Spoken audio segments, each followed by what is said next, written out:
Hello guys, welcome to my guys. Andito tayo magluluto ngayon ng sinigang.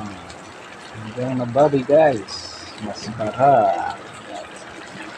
Pagbutin muna natin bago natin sabawan guys.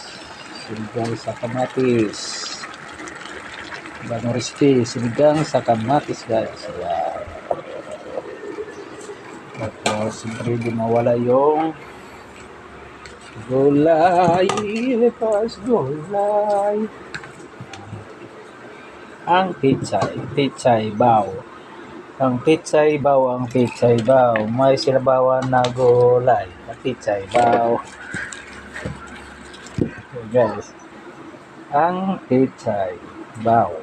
Ang pichay baw sinabawan na sinigang. Ayos. Yung walang ingredients.